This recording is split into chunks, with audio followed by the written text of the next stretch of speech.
"We don't think Hi-Fi Rush 2 is going to make us money," says Krafton CEO.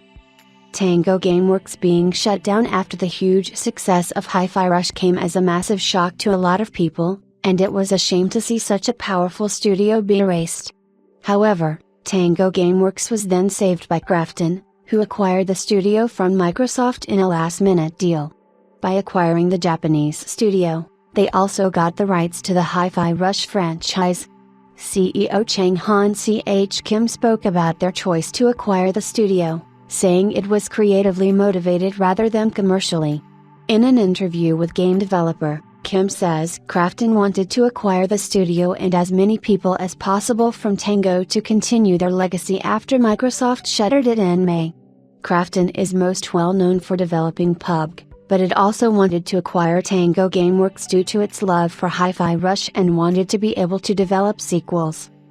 Because Hi-Fi Rush fans really want to see sequels, we negotiated with Tango Gameworks' parent company to acquire that IP as well.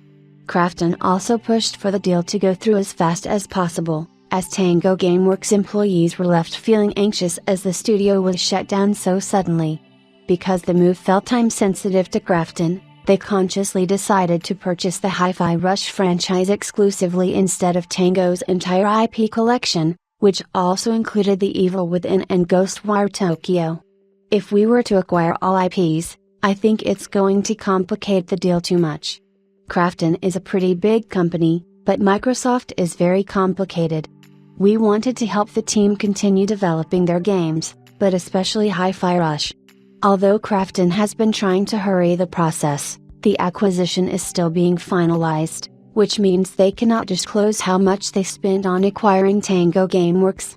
GameFile reports that Krafton has brought over 50 employees from Tango Gameworks, representing roughly half of the development team at Microsoft. Kim states that they are aiming for a minimum of 100 people and want to scale the studio up and even expand in the future. "We can't acquire Tango Gameworks based on their financials or their numbers, right? We don't think Hi-Fi Rush 2 is going to make us money, to be frank.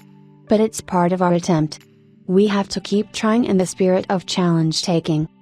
Even though Krafton seems unsure whether Hi-Fi Rush will be a financial success, they want to continue to acquire more studios in need, much like Tango Gameworks. This is so they can increase their portfolio lineup and create innovative rather than derivative titles.